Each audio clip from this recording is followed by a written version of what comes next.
Honorable Governor of Odisha, esteemed Dr. Haribabu Kambham Patiji, and with all the dignitaries who are gracing this valedictory function.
We are extremely thankful to you, and we are having the gracious presence of Honorable Governor of Odisha, Dr. Haribabu Kambham Patiji, as the chief guest of the occasion, and we are having the gracious presence of Honorable Member of Parliament, Cuttack, and esteemed editor, the Prajatantra, Sri Bhartwari Mahtabji, and we are having the benign presence of former Foreign Secretary, Government of India, Dr. Lalit Man Singh ji, Principal Secretary, Odia Language, Literature and Culture, esteemed Sri Sanjeev Misra is with us, and esteemed Chairman, One Asia Foundation, Professor Patita Pavan Misra is also sharing the dais, and also Chairman of the International Conference and Director, Institute of Media Studies, Professor Upendra Padhi is there. And as a token of love and appreciation to the gracious presence of eminent dignitaries, we welcome them by presenting flower bouquet and shawl, as well as a memento as a token of love and appreciation. I would like to request Professor Upendra Padhi to kindly welcome Honorable Governor of Odisha by presenting bouquet, shawl and a memento.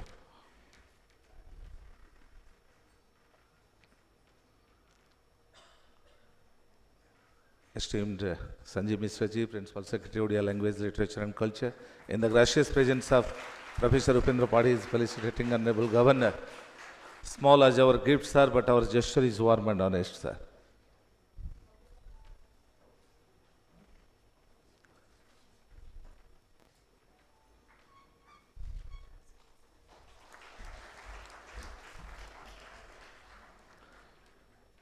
In the same way, we would like to request Principal Secretary, Odia Language, Literature and Culture, Sri Sanjeev Misra ji, to kindly felicitate Sri Bhartwari Mahtabji, our Honorable Member of Parliament, Cuttack, and Editor, the Prajatantra.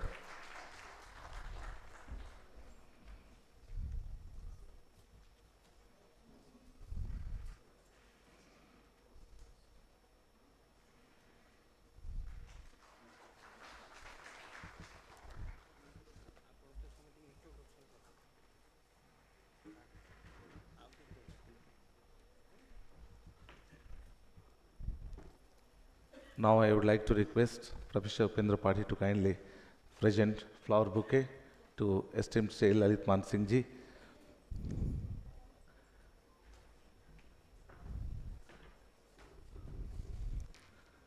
Former Foreign Secretary and eminent diplomat of the world, Sri Lalit Man Singh ji, one of the illustrious sons of Mother Odisha, and Professor Patita Pavan Misra, Chairman, One Asia Foundation, and esteemed Sri Sanjeev Misra ji, Principal Secretary, Odia Language, Literature and Culture.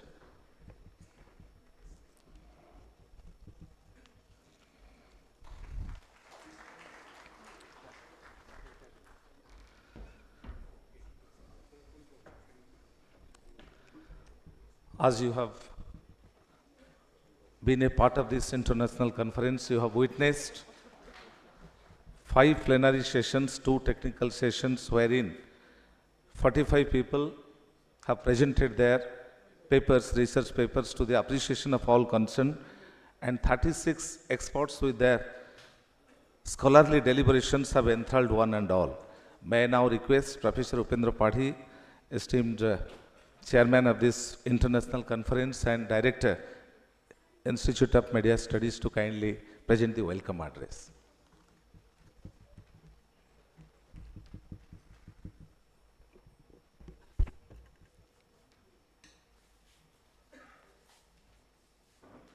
Respected Chief Guest of this valedictory session of the 3rd ICICH,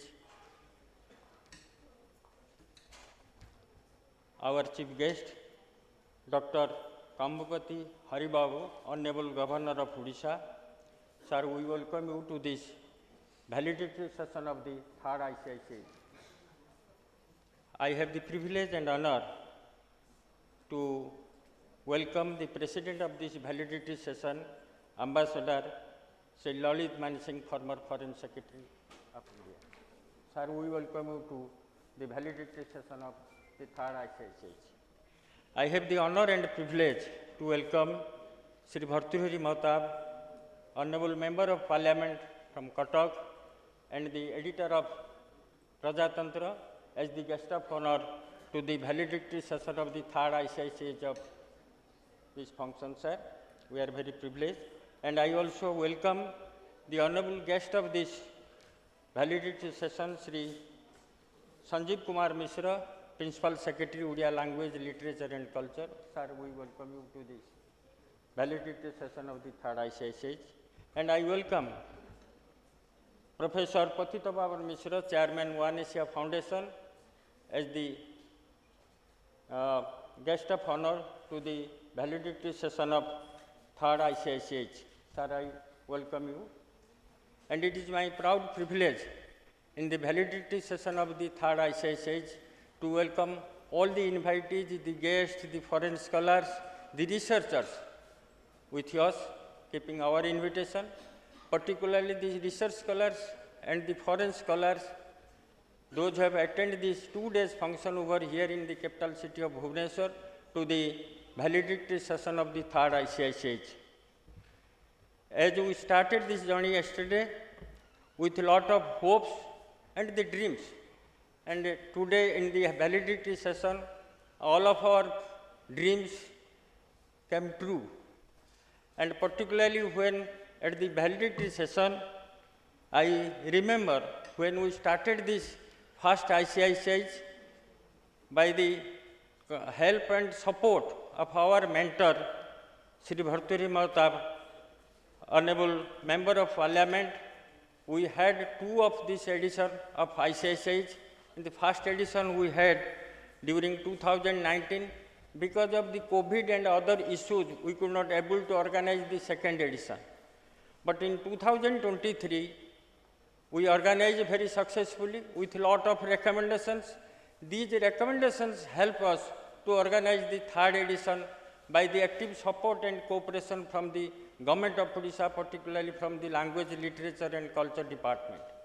And the present government very actively supported this event, and for the support and cooperation, the Principal Secretary, Director, the Special Secretary of the Department, entire team of the Odia Language, Literature, Culture Department, they support to make this 3rd edition of the ICICH in Bhubaneswar.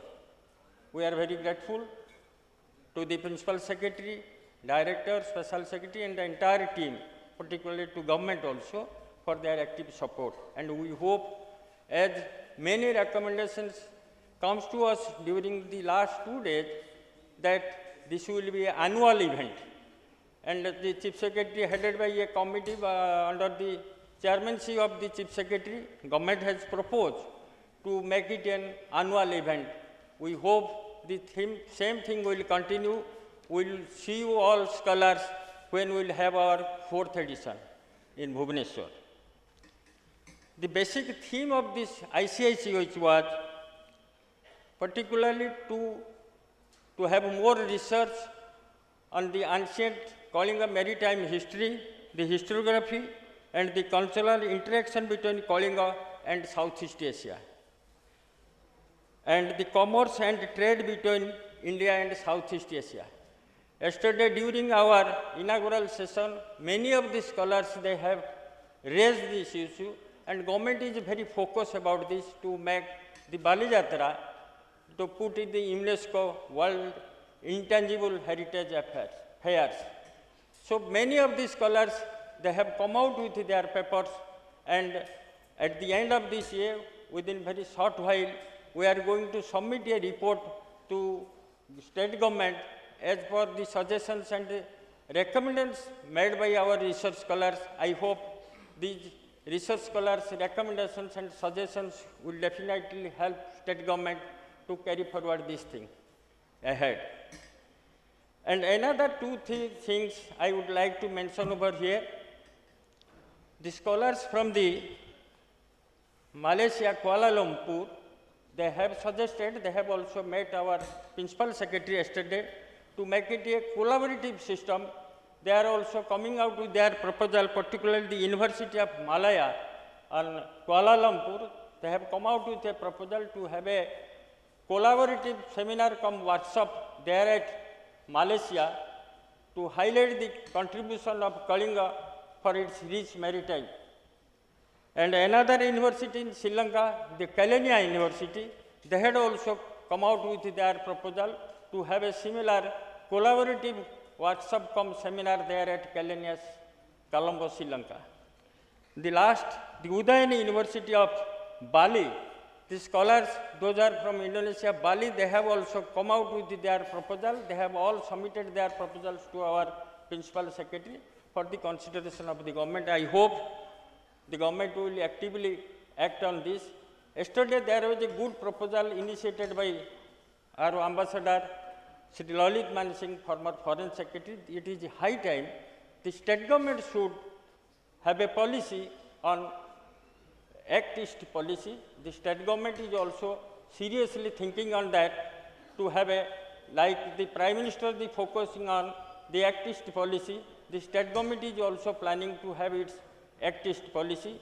So these are the major recommendations of the third ICICH. Again, with these words, I welcome all the scholars, invitees, media friends, and ladies and gentlemen to the valedictory session of the third ICICH. Very soon, we'll meet in our fourth editions of the third ICICH. Thank you. Bande Utkal Janani. Dhanyavad.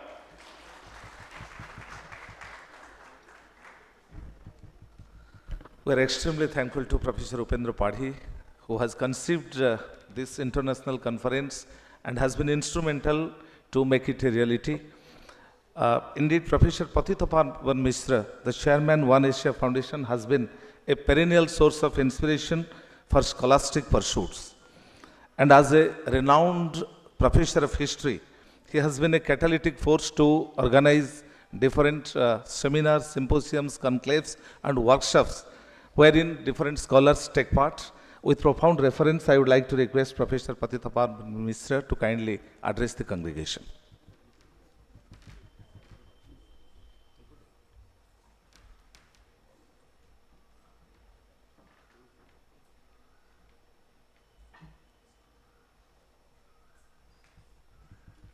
Good evening and Jai Jagannath.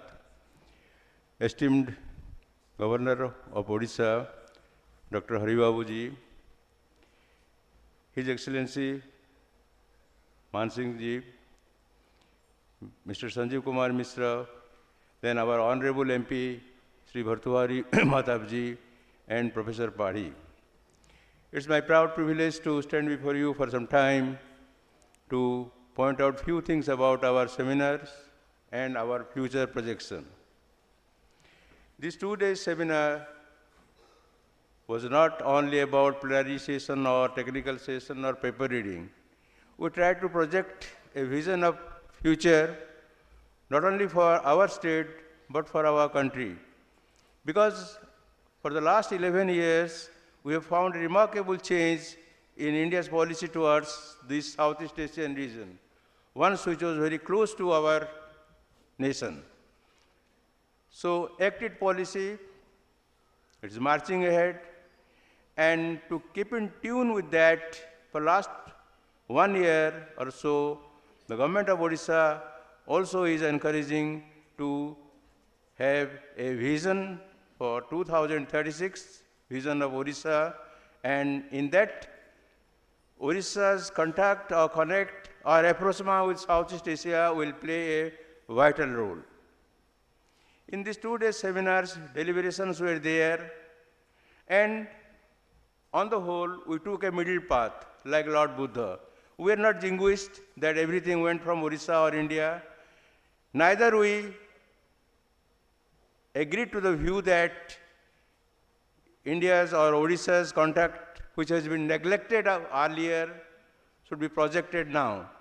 So we projected India's as well as Odisha's contact with this region by deliberation of so many eminent scholars from all over India and also from Malaysia, Vietnam, Sri Lanka, Nepal, and Germany. And for that, we would request the government of Odisha also to help us in organizing this type of seminar as well as to establish centers in Southeast Asia which will talk about the glory of Kalinga. And in all these deliberations, I am reminded of a speech and the gist of which was that go for facts and facts alone. Don't be swayed by emotion, go for facts. And this was, it resonates in my ears till now, which I heard about 5 decades ago in Gangadhar Meher College when I was a student. And Utkal Kesari Dr. Harikrishna Mahatab graced the occasion for Orissa History Congress. I still remember these words. And I am also fortunate to sit beside his son, Honorable MP, and this seminar will go for facts and project Odisha's image not only in the nation but also globally. Earlier, India was neglected. There was influence of China, the cynicism, the Chinese Silk Route. From that, it has been switched over to ocean. Ocean has become an open space.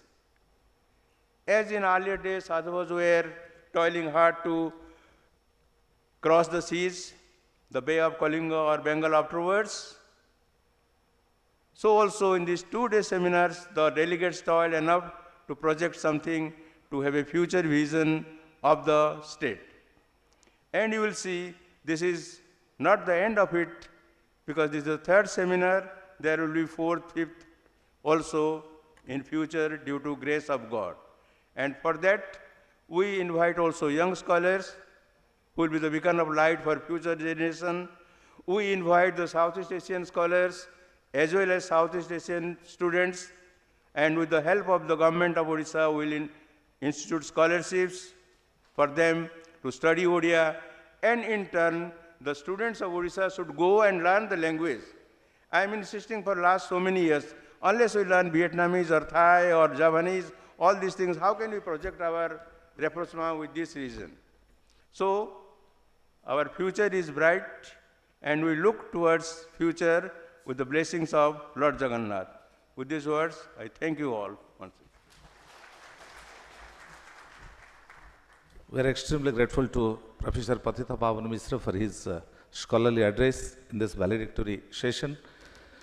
Sri Sanjeev Mishra, esteemed Principal Secretary Odia Language, Literature and Culture, has carved a niche for himself in the domain of Indian administration, and he has been a part of this international conference starting from the inaugural session till the valedictory one. He has been monitoring all this to make it a grand success. May I request you, sir, to kindly address the congregation.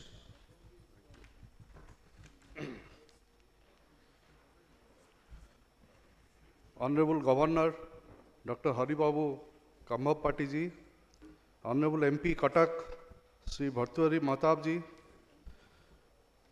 Ambassador Lalit Mansingh ji, former Foreign Secretary, Government of India, former India's Ambassador to United States, United Kingdom,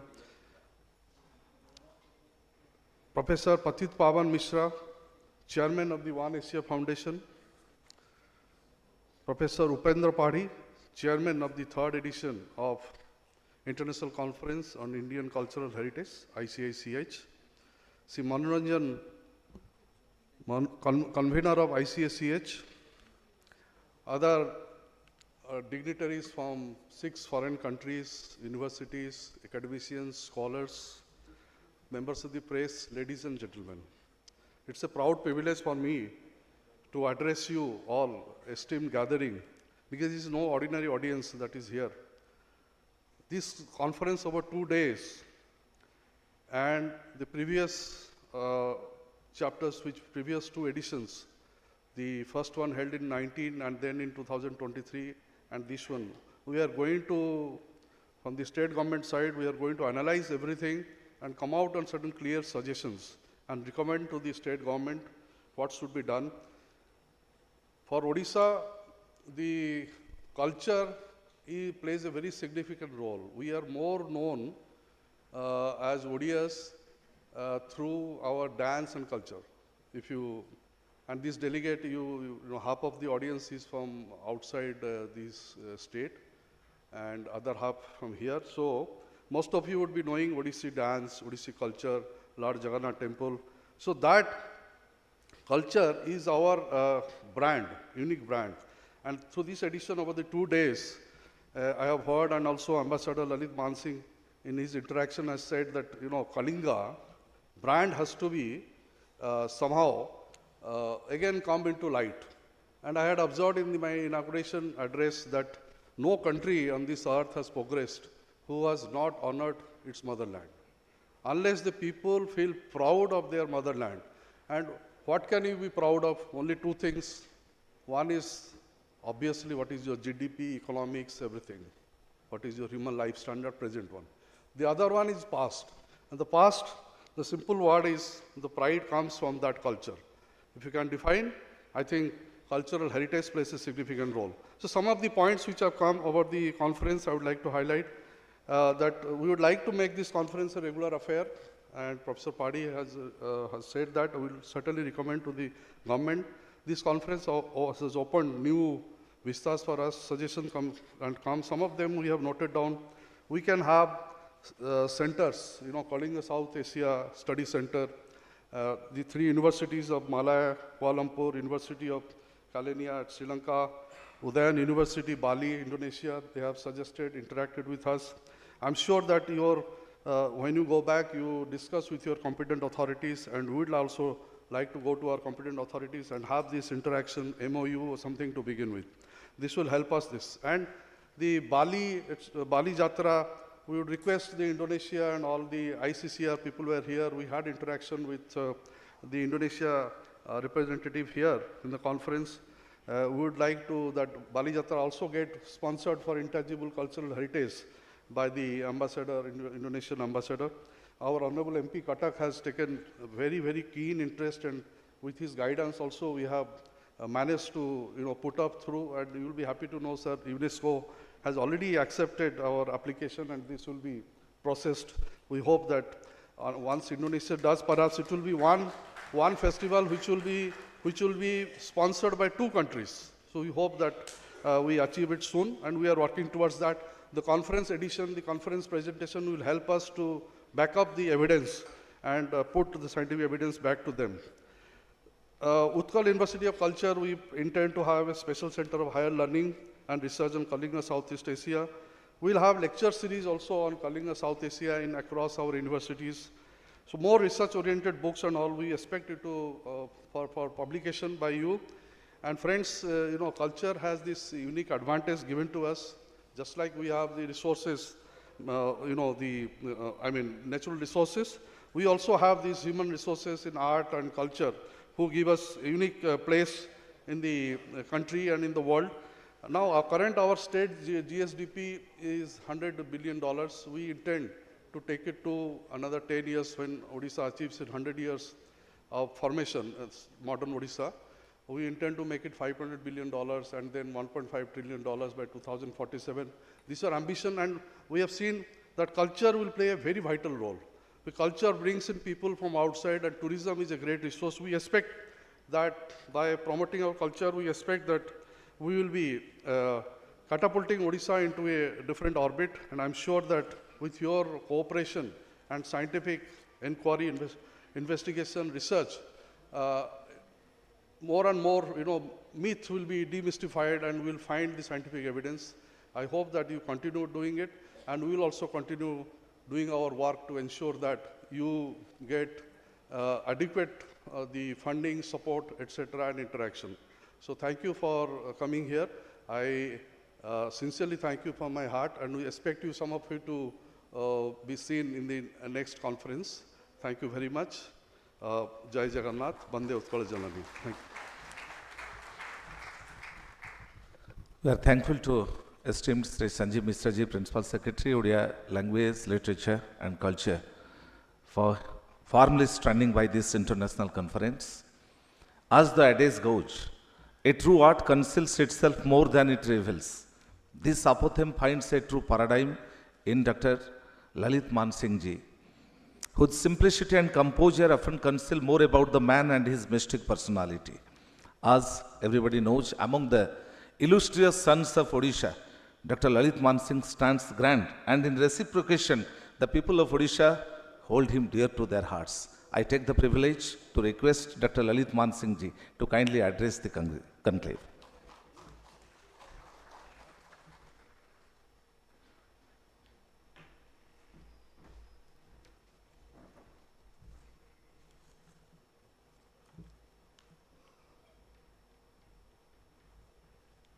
His Excellency the Governor, Dr. Haribabu Kambampati, the Honorable Member of Parliament, Sri Bhartuhari Mahtab, Sri Sanjeev Kumar Mishra, Dr. Patit Pavan Mishra, Professor Upendra Padi.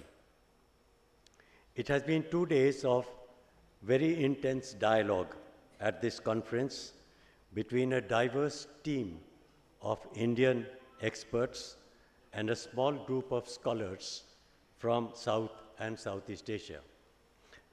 I'd like to share a few insights that I have gathered from the conference. First, the conference has decisively rejected the view of some earlier historians that Southeast Asia received its civilization and culture as a gift from India. They also claim that this was achieved through a process of colonization and Indianization. This was declared to be both untrue and also offensive to the sensibilities of the people of Southeast Asia. India has no record of colonization or coercion in any country abroad.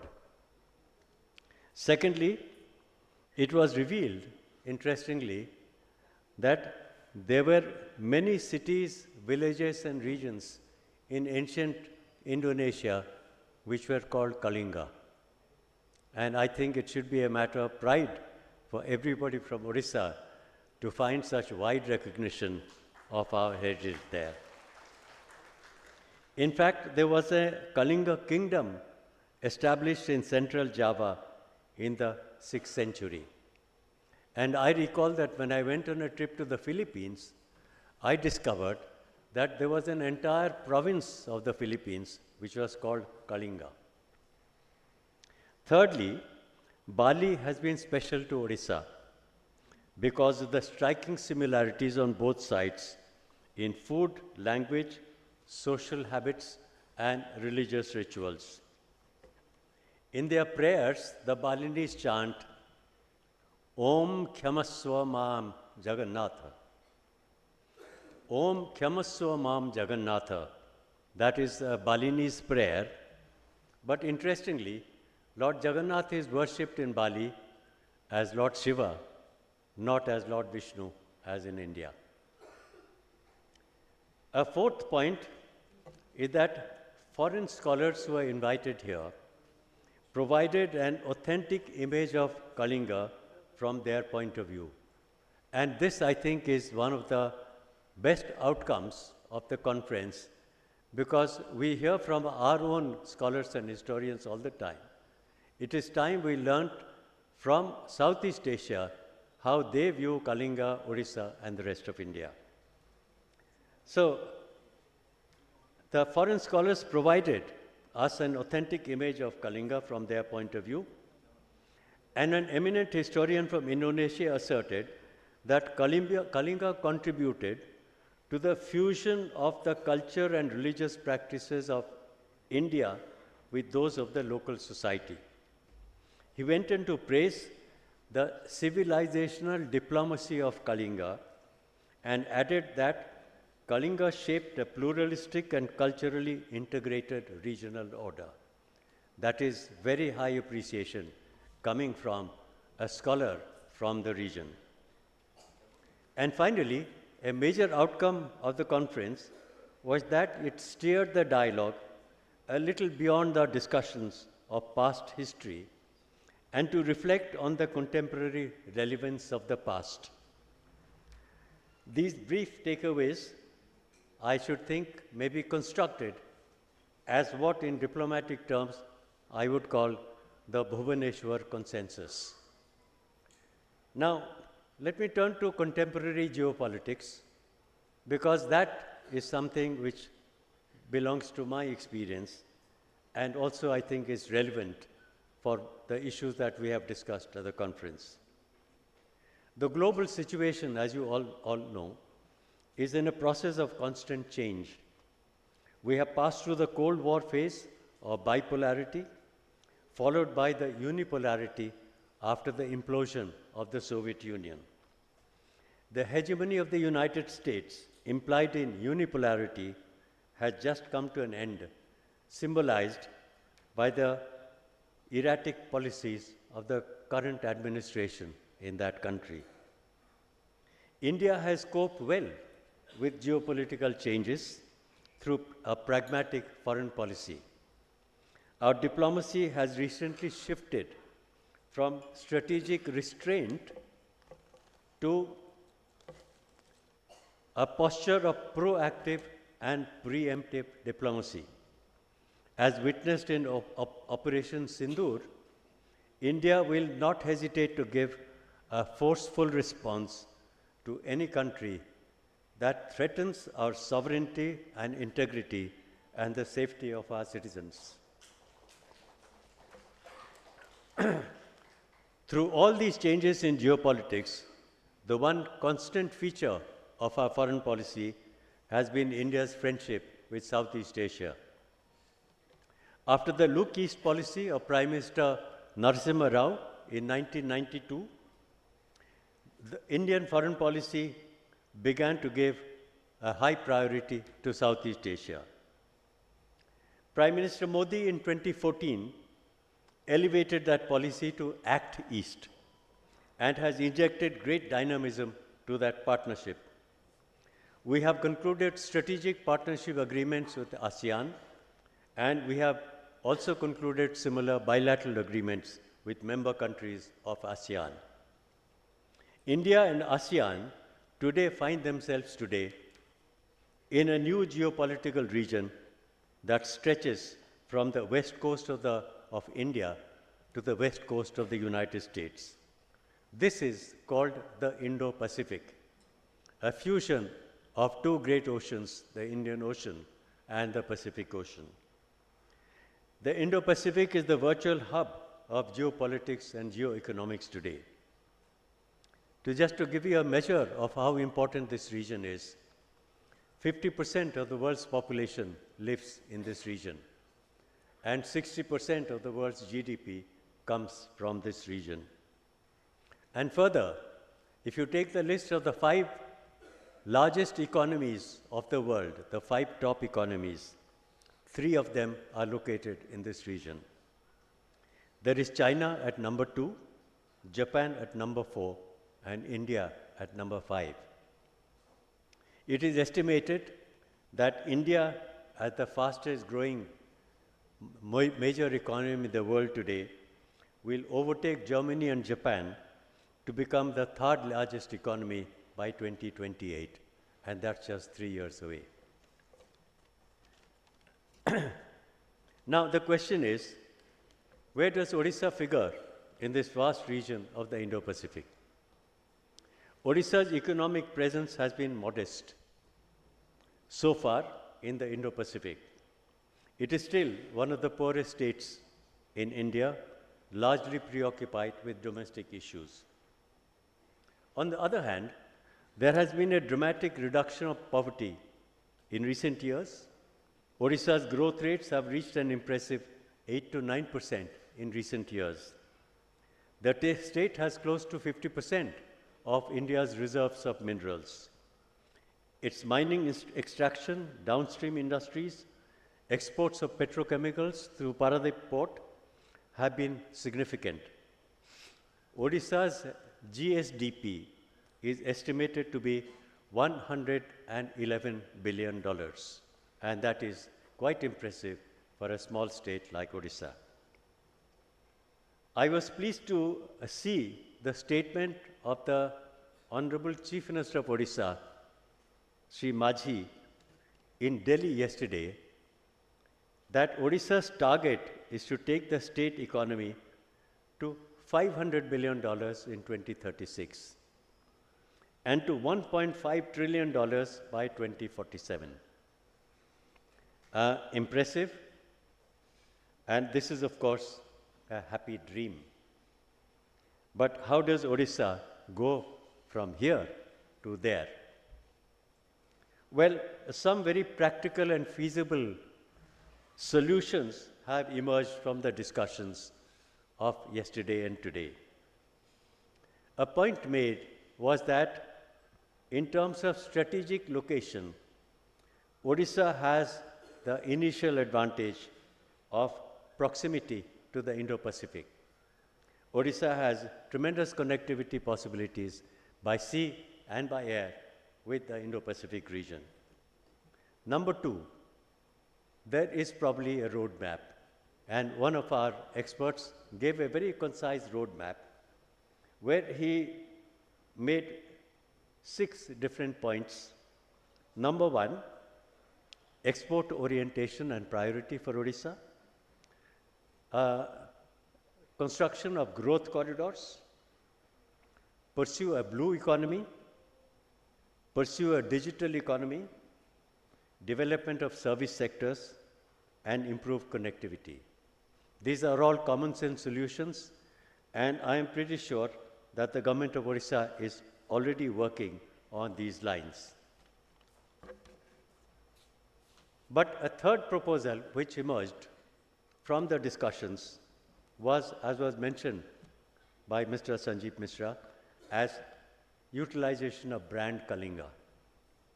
And I'm passionate about this because Odisha's Kalinga heritage is an abundant source of soft power for Odisha. Yet, we know from diplomacy that soft power is ineffective. Soft power is dormant. And to be useful, soft power has to be converted to smart power. And that is what Odisha needs to do. How to have this enormous reservoir of soft power and use it for the benefit of the future of the state. So, brand Odisha, in my view, should be aggressively promoted, especially for penetrating the markets of the Indo-Pacific. And a final suggestion is a little tenuous for me because it came out, again, out of this conference, a suggestion that Odisha may like to practice cooperative federalism. And let me explain. With all its economic aspirations, Odisha is not yet a tiger economy. Tiger economy is a term applied to the dynamic economies of Southeast Asia, which have vastly improved their standard of living through a very positive economic development program. So Odisha is not a tiger economy, in my view, yet, unlike neighbors like Andhra Pradesh and Tamil Nadu. At the best, I would say, Odisha is a tiger cub, and it is growing up very fast. Well, a young scholar for Indonesia, who is present here, has described how, after the decline of Kalinga as a maritime power in Southeast Asia, the identity of Kalinga in Southeast Asia shifted from Odisha to Andhra Pradesh, and how beyond Andhra Pradesh, by the 17th and 18th century, it extended to the people of the Tamil region. Which means that brand Odisha, which you all imagine is our copyright, actually brand Odisha is shared by virtually the eastern coast of India. And I ask the question, why not?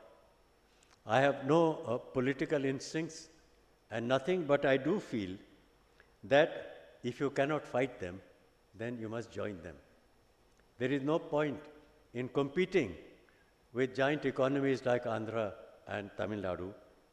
Perhaps we could think of collaboration. And let me give you a measure of the logic of what I'm saying.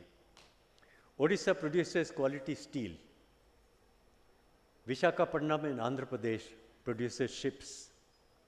Tamil Nadu produces automobiles. All of them require steel. So why don't we join them together and look at the international markets together? So that is why I'm convinced that cooperative federalism is any day better than competitive federalism.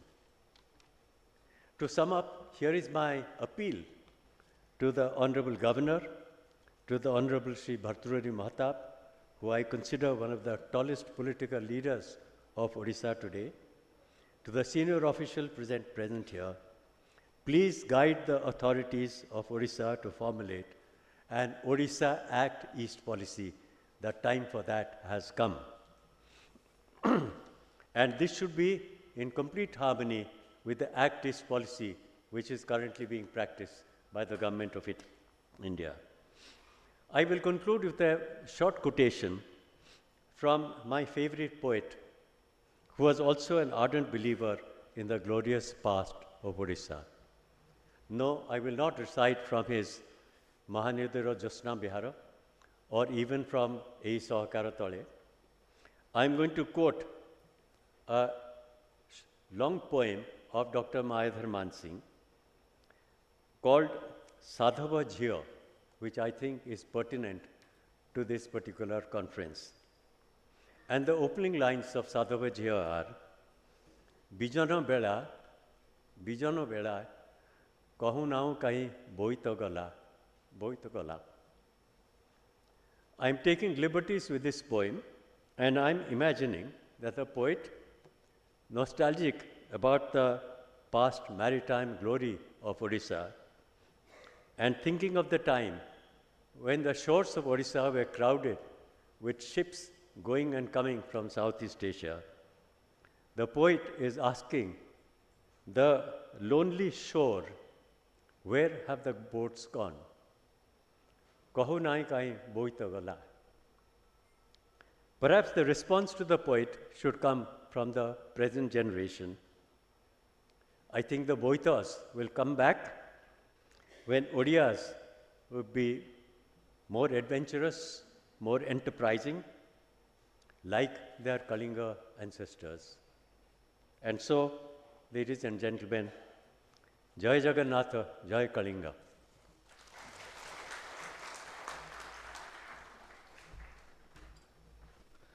Indeed, we are extremely grateful to Sri Lalit Mansingh ji, and one of the famous poems of Mayadhar Mansingh is Sedino Kibano Bithika Pathare Pathara Sire Jharuthila Madhu Shamira Parase Kusuma Dhire Sedino Kipura Prantara Sire Abhisarika Chalitila Tara Bhari Phulamala Charano Eka Sedino Kahara Mukula Kabari Kusuma Ase Oli Buluthila Dhali Gunjana Madhura Vase Singhala Pathe Sagara Bukure Sedino Bala Sate Basithila Baluka Talape Birachi Mala Mansingh Taba Bandana Giti Ebali Dine Chapal Range Sunai Thilaki Nikhila Jane Taba Birahini Anuragini Ragini Majana Chalichi Kabi Runu Jhunu Jhunu Charane Nupura Jagai Parane Priti Purabi. We are extremely grateful to Sri Lalit Mansingh ji for reminding the famous lines of Mayadhar Mansingh, and we are having the gracious presence of esteemed Bhartrihari Mahatap ji as the insurmountable leader of Odisha and 7-time member of parliament. He has carved a niche for himself and has given a new dimension to Indian politics.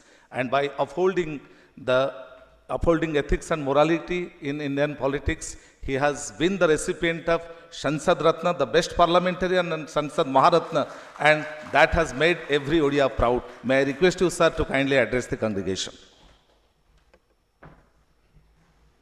It is extremely my pleasure to share the dais with His Excellency, Honorable Governor of Odisha, Mr. Hari Babu,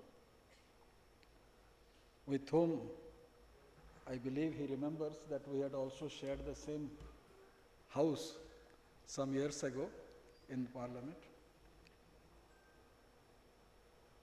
It is always a pleasure to listen to Mr. Lalit Mansingh, especially when he quotes his father. And always I remember that family hails from the coast of Chilika, which at one point of time was the harbor of the Kalingan kingdom. Palur was one majorly. But what I would like to talk about here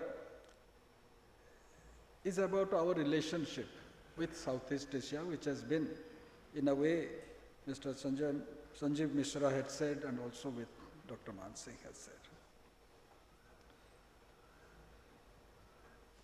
I would only mention here, it must have been already discussed, how did Buddhism spread from India? No doubt,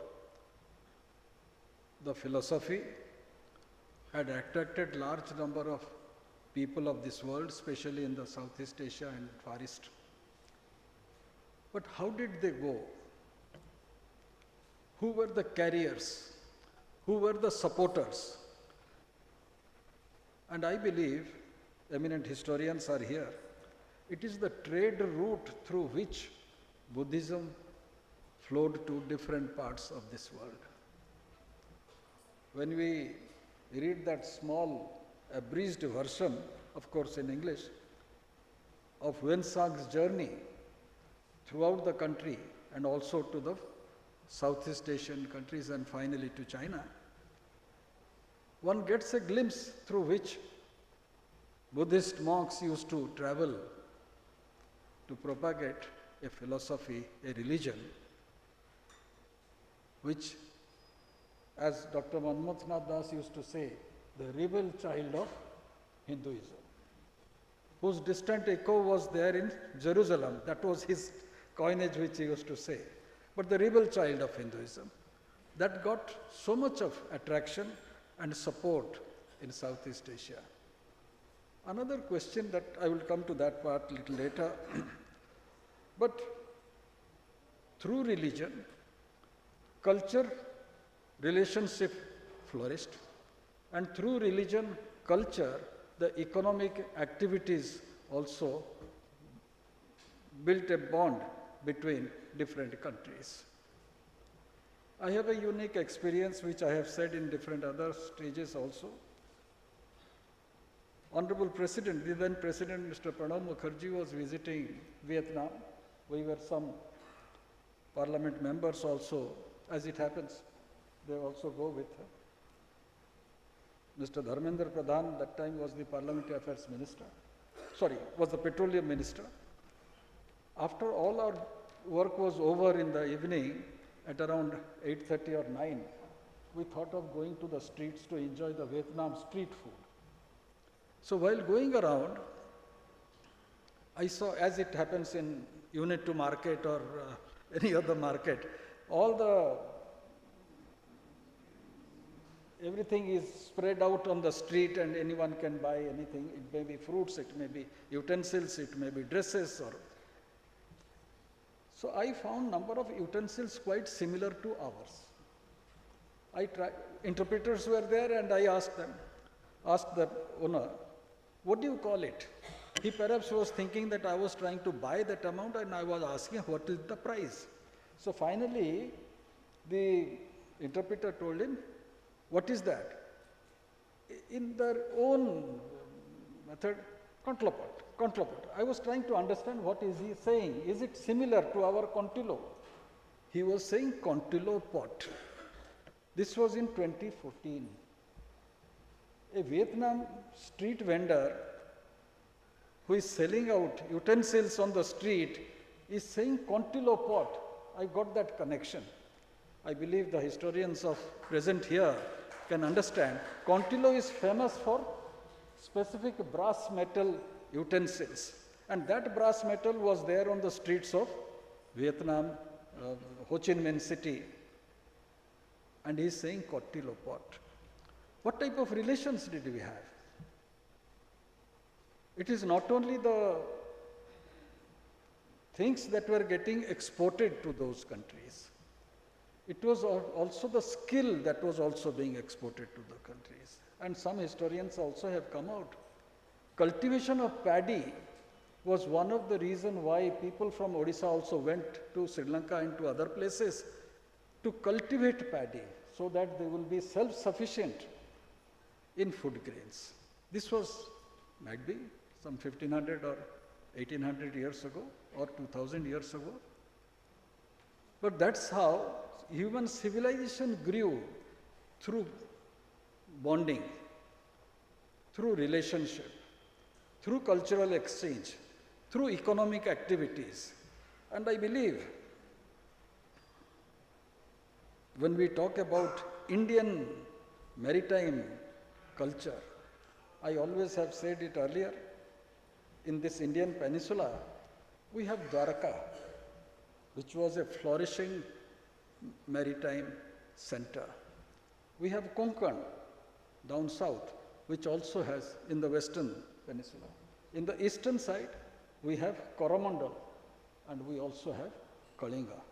These were the four centers of maritime activities when somebody is doing some research or anything, but as I believe, these four centers were the main area from where our mariners went. That brings a question in today's time. That question is, where are those mariners today? Where are those ship builders today? And where did they perish? Is it because of 500 years of subjugation in our coast, in our area? Or is it because 1000 years of repeated attacks by Central Asia's marauders?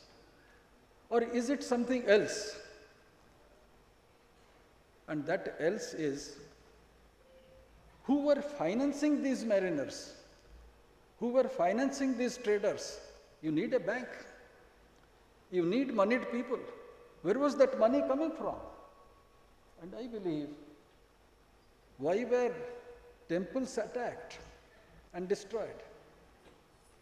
To break a country, you not only subjugate them by force, you not only convert them by force, you also weaken them economically. And how do you weaken a country?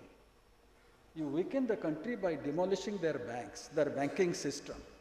And that was being done by the Central Asian forces by repeatedly attacking. One was conversion, one was destruction of our faith. But the major thing which I believe was destroying the bank.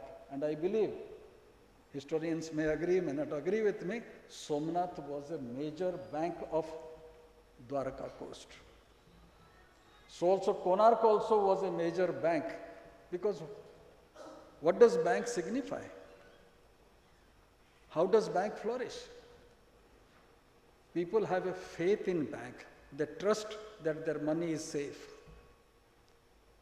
Similarly, in a temple, we have faith in the Lord. And we trust any money which will be taken away or will be swindled by, God will punish them. It is both faith and trust through which banks function.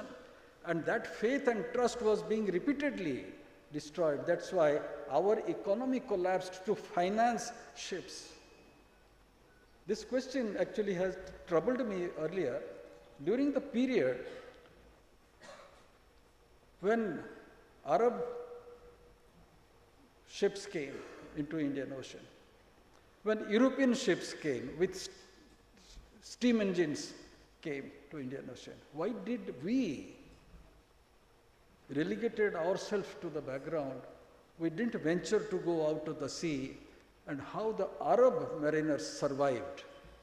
They survived because they had solid banking system to finance them, which our society did not have that, or in a way collapsed because of that.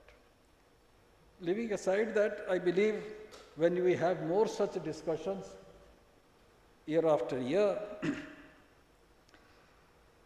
these unanswered questions can be answered with, as Dr.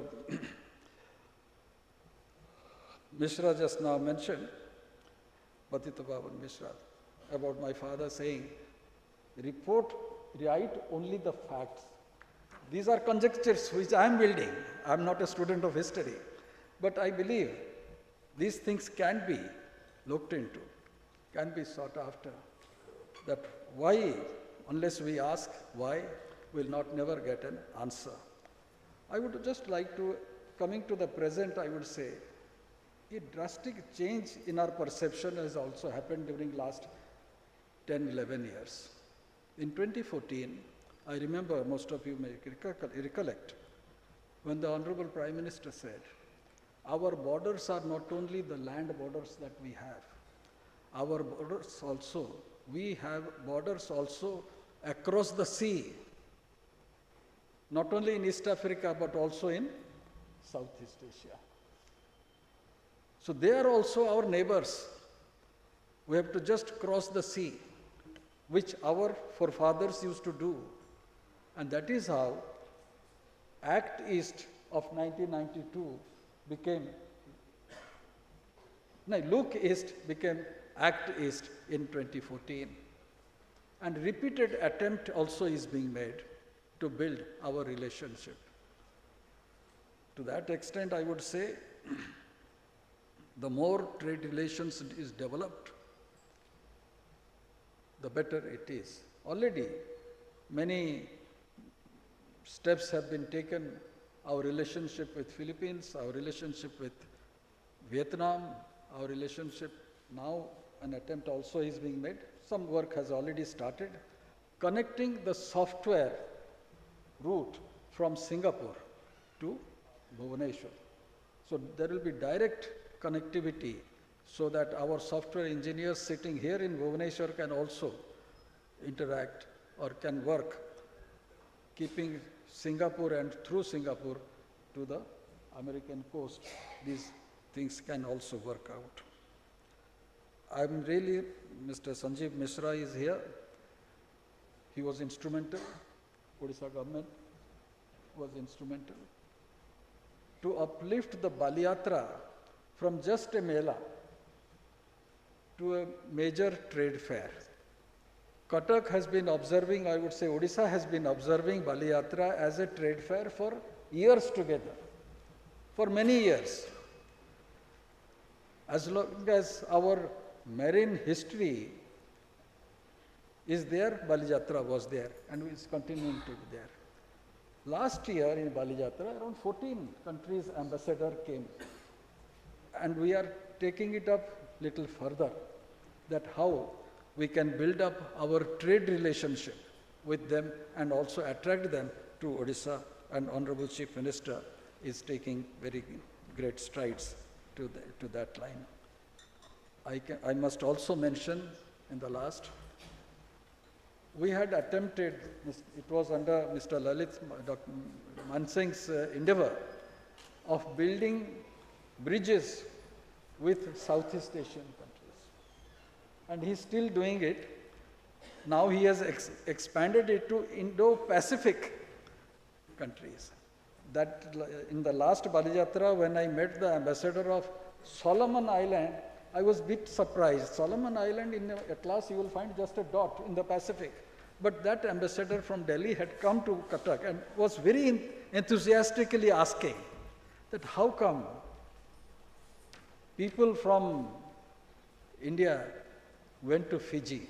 Of course, that was a recent, recent in the sense 300 or 200 years of British subjugation that the farmers had gone there. But our attempt has been to build trade and commerce to a greater height, and Odisha can contribute to a great extent in that line. And repeatedly, Honorable Prime Minister has been saying, with the growth and development of Odisha, India will prosper. And that is the reason why Odisha has been in the focus of the union government of late, and a lot of investment is happening. Connecting the coast, building through Bharatmala, developing the ports. Today, Paradip is the largest revenue earning major port of the country. Dhamra also is one of the, next to Kannada, this is the best private port also is in this coast. So I would believe that Orissa is in a takeoff stage, and in another few years, all of us will enjoy the fruits that the investment that is being made by not only the government and also by private players. Thank you very much for listening to me, Krishna.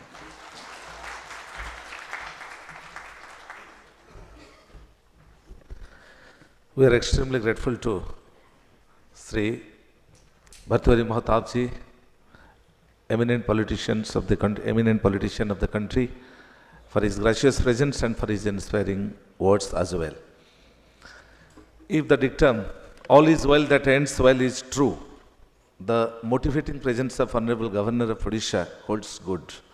And we are looking forward to having his enlightening address. May I request you, sir, to kindly address the congregation and make us obliged.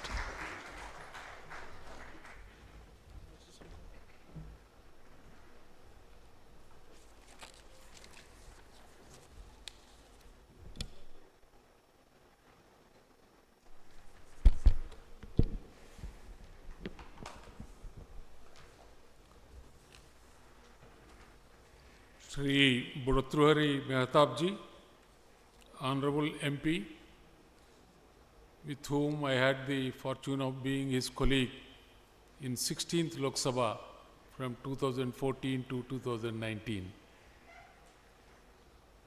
Ambassador Lalit Mansingh, former Foreign Secretary, Sri Sanjeev Kumar Mishra, Principal Secretary, Odia Language, Literature and Culture Department, Professor Patita Pawan Mishra, Chairman, One Asia Foundation, Professor Upendra Padi, Chairman, 3rd ICICH, Sri Manoranjan Pandaji, Assistant Professor, IMS and Convener, 3rd ICICH.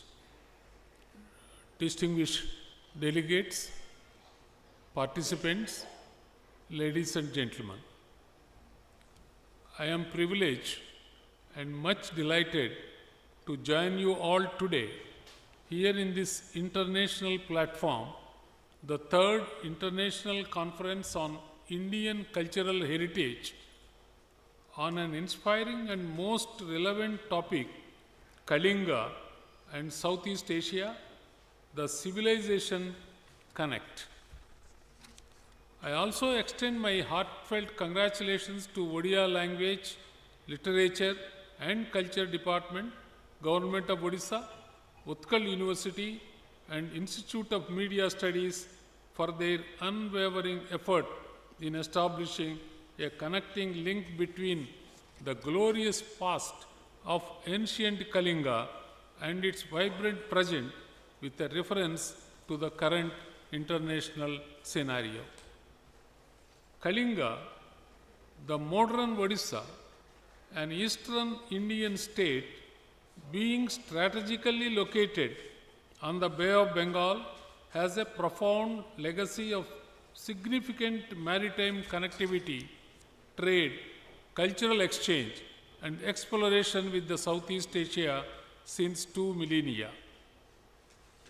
With a long maritime tradition, the people of the region had gone to Southeast Asia with regions across, including present-day Indonesia, Malaysia, Myanmar, Thailand, Cambodia, and Vietnam, and left an imprint on its society and culture.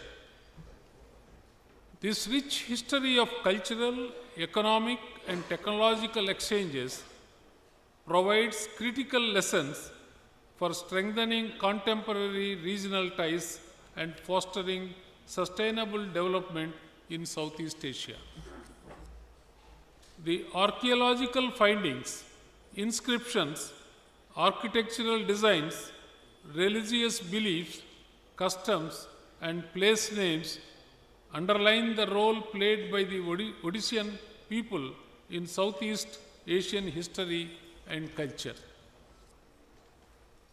Kalinga's maritime endeavors facilitated cultural exchanges that were instrumental in shaping Southeast Asia's religious and socio-cultural landscape.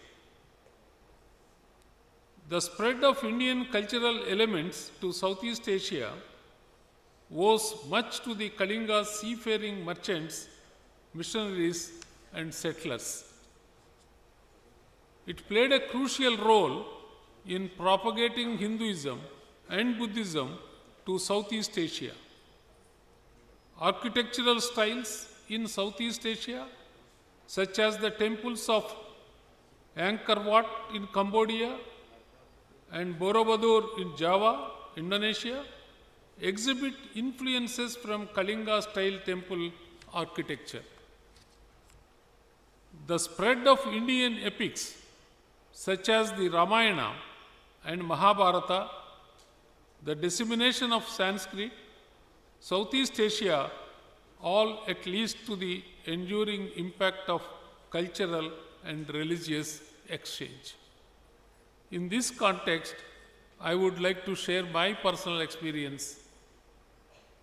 I visited Bali, Indonesia, about 10 years ago. When I landed at the airport and came out of the airport, in the very first island of the road junction, I saw a magnificent statue of Lord Krishna on the four-horse chariot. I think he will be doing the Gita-upadesh to Arjuna being on the chariot. I think it was very beautiful. I took the photograph. At the time I was member of parliament. I came to Andhra Pradesh. I gave it to my tourism secretary. Why don't you build such type of statue at one of the places in the state? But they did not build, but it's a very good statue I could remember seeing on the Bali roads.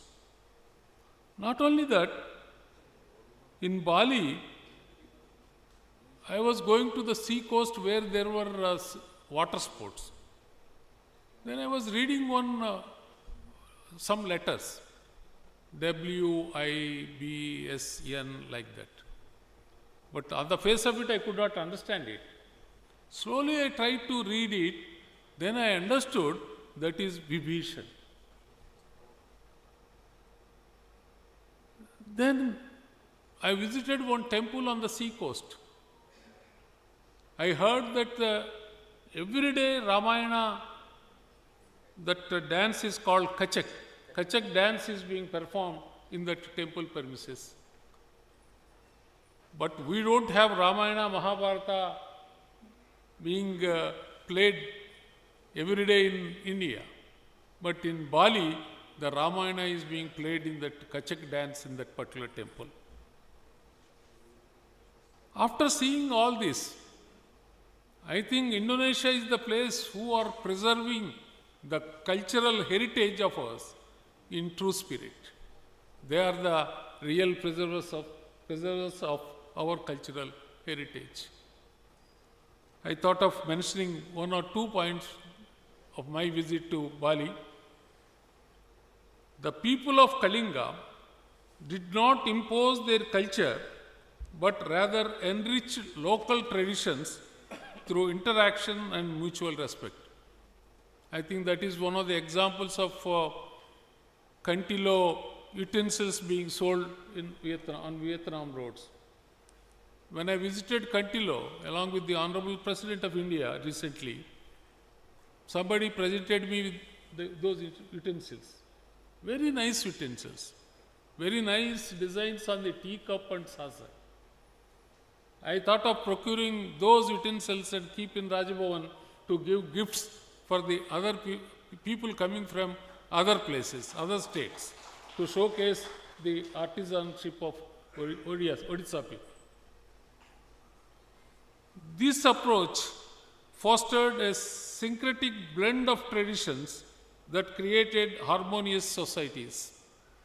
Festivals such as Indonesia's Nyepi and Cambodia's Chum Ben share similarities with Indian traditions, reflecting the deep-rooted connections forged through maritime networks.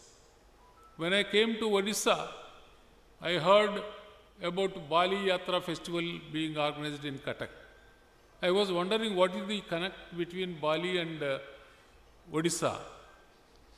I was told that the maritime trade which happened from so many years between Cuttack and between the Odisha and Indonesia, to celebrate, to remember that particular event, Cuttack is celebrating every day this Bali festival on a grand scale.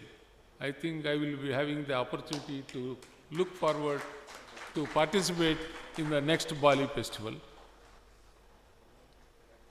Promoting these shared histories through cultural festivals, education, and tourism can enhance regional identity unity. In the modern context, Kalingan Maritime Heritage and Network offers valuable lessons for addressing various challenges faced by the nations in the region. Enhancing port infrastructure, streamlining customs procedures, and investing in green shipping technologies are critical for reviving the spirit of ancient maritime trade in contemporary forms. Digital connectivity, cultural exchange programs, and academic collaborations can also help Southeast Asia foster a knowledge-driven economy. Collaborative initiatives such as joint archaeological projects, cultural exchange programs, and the establishment of a shared heritage fund can strengthen ties among Southeast nations and India. Historical studies, archaeological research, and the documentation of oral traditions can uncover new sites into the region's shared past. These findings should be integrated into school curricula to foster a sense of regional pride and identify among young generations. The maritime heritage of Odisha offers a timeless lesson in connectivity, cultural exchange, and sustainability. For Southeast Asia, this legacy serves as a beacon for fostering regional integration, addressing environmental challenges, and enhancing global influence. By drawing from the rich history of Odisha maritime networks, Southeast Asia can build a future rooted in shared heritage, mutual respect, and collective progress. The lessons of the past are not merely historical artifacts, but are vibrant blueprints for navigating the complexities of the modern world. I am sure all the speakers, panelists, and participants from various participant countries had meaningful discussions and fruitful outcomes. I am confident that the ideas shared here would lead to positive change and strengthen our collective efforts to revive the ancient maritime heritage in the contemporary world. Thank you. Vande Utkala Janani. Jai Hind.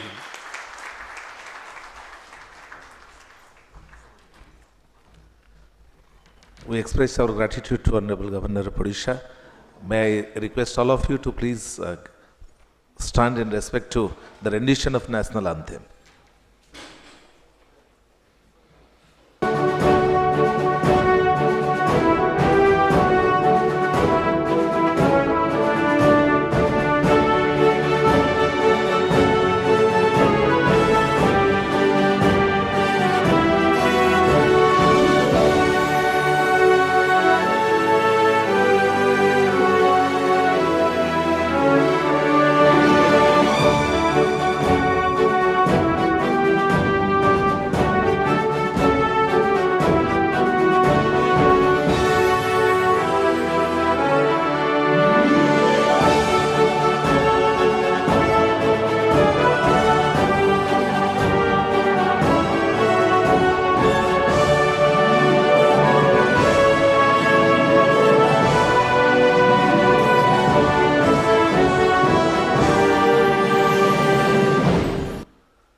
Now, with profound reverence to Honorable Governor and all the dignitaries on the dais, we express our gratitude for being a part of this valedictory evening of Third International Conference on Kalinga and Southeast Asia, the Civilizational Connect. And I take the privilege to request all the participants to be present here to receive the certificates of participation very shortly. All these certificates will be given away by our esteemed guests.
From the paper presenters to receive their paper presentation certificate.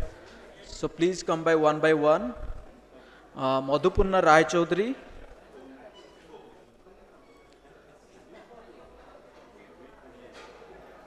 next Dr. Raghumani Nayak,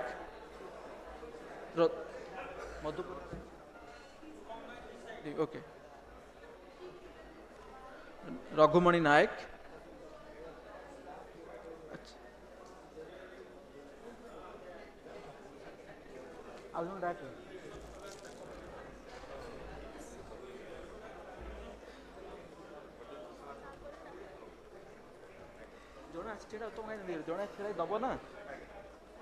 Dr. Raghumani Nayak,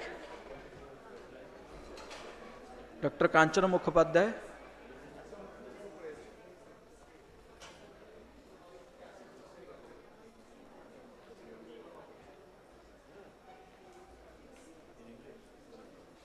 Dr. Kanchana Mukhopadhyay, Megha Taide,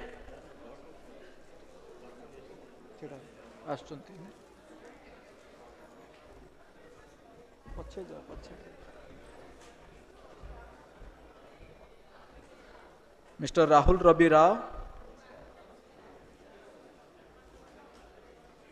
Rahul Rabi Rai, Dr. Puspitarani Behera,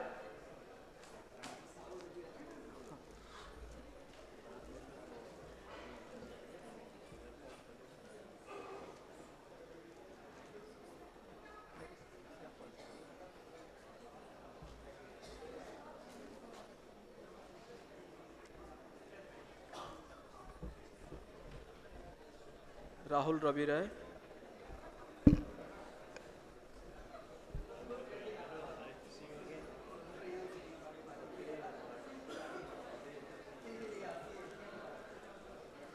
Pushpita Rani Behra.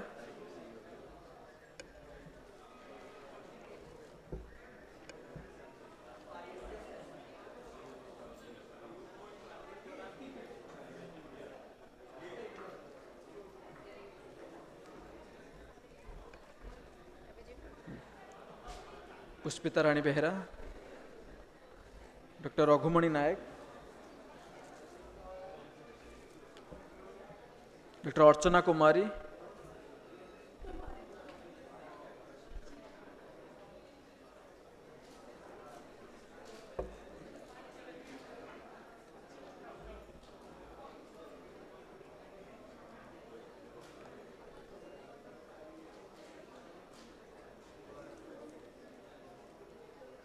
Dr. Raghumani Nayak.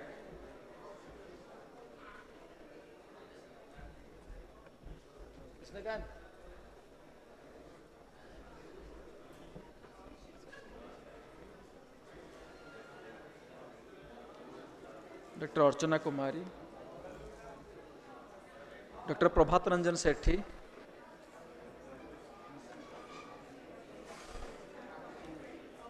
Narendranath Dalai.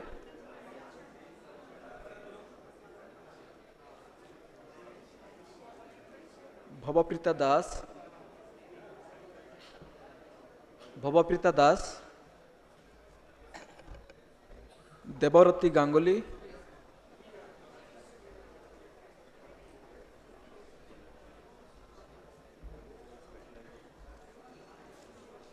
Avinash Sahu. Avinash Sahu.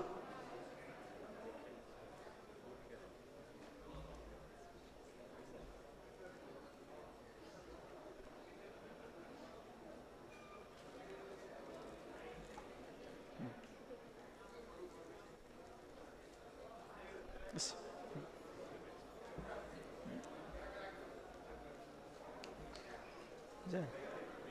Debarati Ganguly.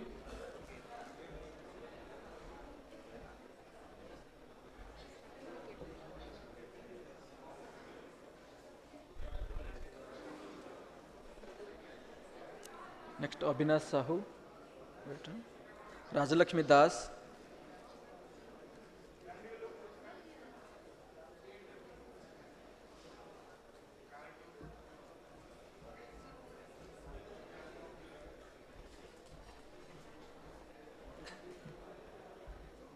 Rajalakshmi Das. Sadanand Nayak. Sadanand Nayak.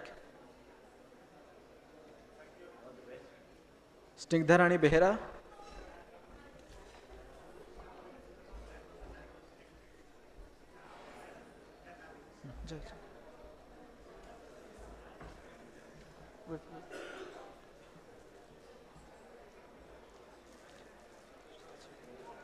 Dr. L. Bishwajit Singh.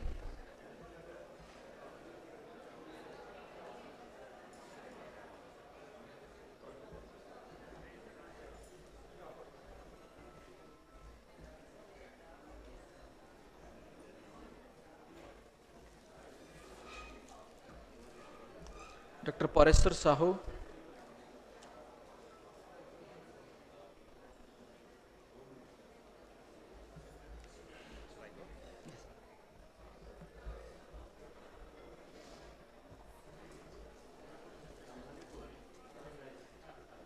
Dr. Aparna Mukherjee.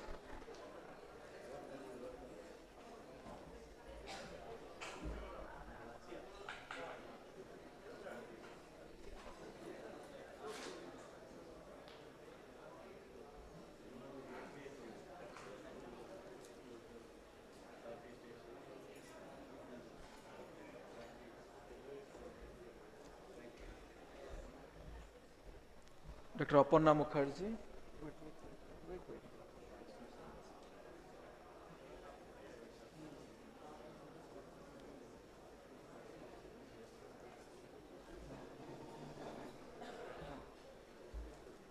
Dr. Mohendra Kumar Swain.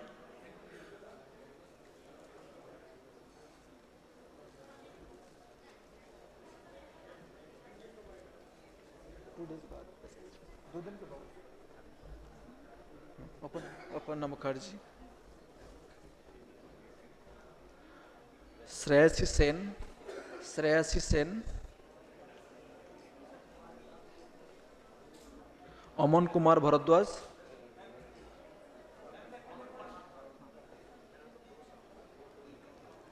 बात करेंगे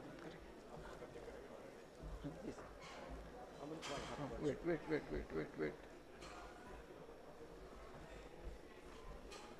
अमन Kumar Bharadwaj Devvrat Sen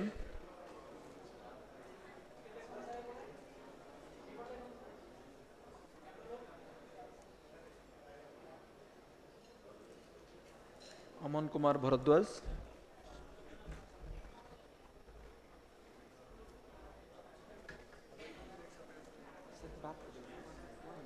one minute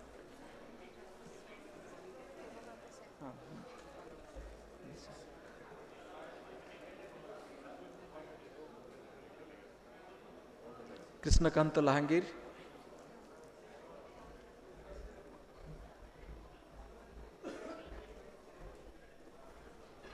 Suchismita Nayak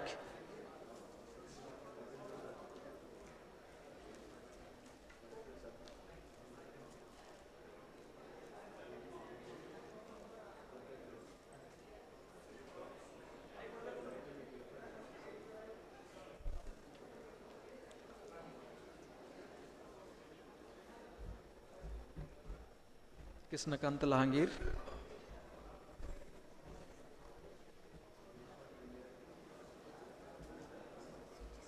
Suchismita Nayak doctor Gautam Mandal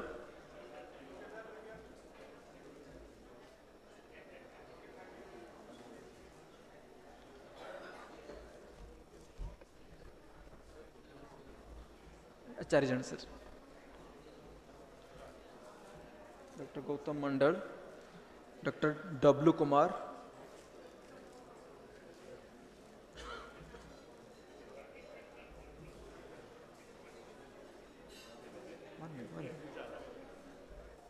W Kumar next Aditi Khuntia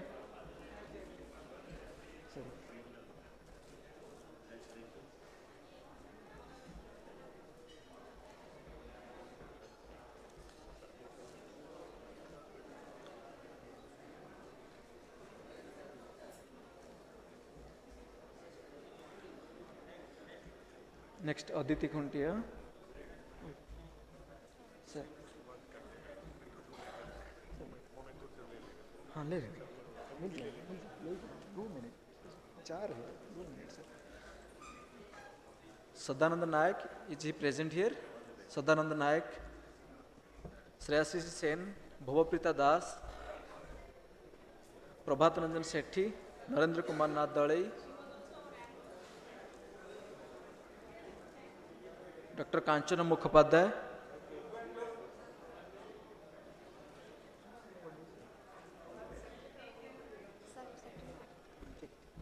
okay thank you sir thank you हाँ ठीक है doctor Narasimha we have not prepare the certificate as it was included letter so your paper was included in the letter so certificate not ready but he can receive the memento yes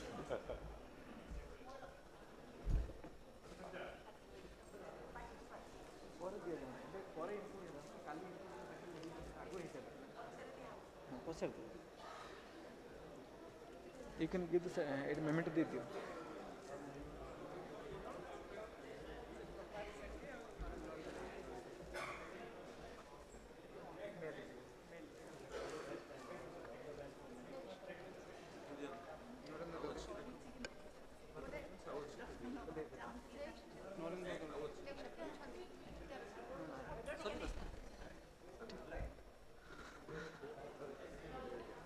on behalf of Prabhat Ranjan Sethi and Narendra Dale, he will receive the certificate. ठीक है sir sir thank you sir okay so quiet sir thank you so much all the participants will receive their e-certificate soon in their mail ID.